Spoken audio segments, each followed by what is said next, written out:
রাবিসাকে ধর্ষণ করে নৃশংসভাবে হত্যা করা হয়, তখন আমাদের মাননীয় প্রধানমন্ত্রী সেখানে গিয়েছেন, সহমর্মিতা জানিয়েছেন, আমরা ধন্যবাদ জানাই।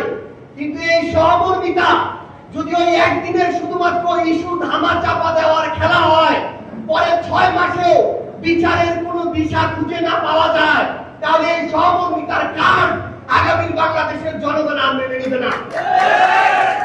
কালার এক্সপার্ট ডার্ক স্যাপ এবং মাইল্ড অন হ্যান্ডস টেকনোলজি সমৃদ্ধ অরিক্স অ্যাডভান্স ডিটারজেন্ট পাউডার আপনার লন্ড্রি এক্সপার্ট।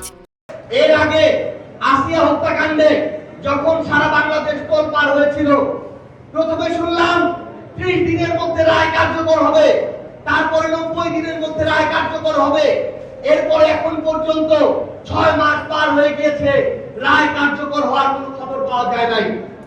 এই জন্য আমরা আহ্বান করি, আমরা বিএনপিকে এবং জনাব তারেক রহমানকে আহ্বান করি, আপনার এই ছাত্রদল যুবদলের যারা নেতা কর্মী, তারা অভ্যুত্থানে আমাদের সহযোগিতা ছিল, তাদের প্রতি আমরা শ্রদ্ধা সম্মান দেখাতে চাই।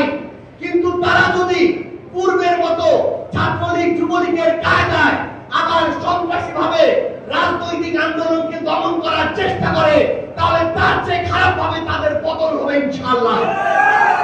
আমরা স্পষ্ট করে বলছি, আগামীর বাংলাদেশে কোন রাজনৈতিক দলের অঙ্গ সংগঠন কিংবা আইন শৃঙ্খলা বাহিনীকে পেটোয়া বাহিনী হিসেবে ব্যবহার করে অন্য কোন দল মতের উপরে দমন পীড়ন আর মেনে নেওয়া হবে না।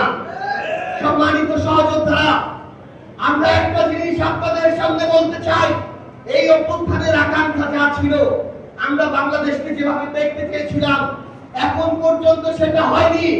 আমাদের লড়াইটা ওই একই কারণে শেষ হয়নি, যতক্ষণ না বাংলাদেশকে আমরা আমাদের ওই কাঙ্ক্ষিত জায়গায় দেখতে না পাই, ততক্ষণ পর্যন্ত আমাদের এই লড়াই আমাদের চালিয়ে যেতে হবে।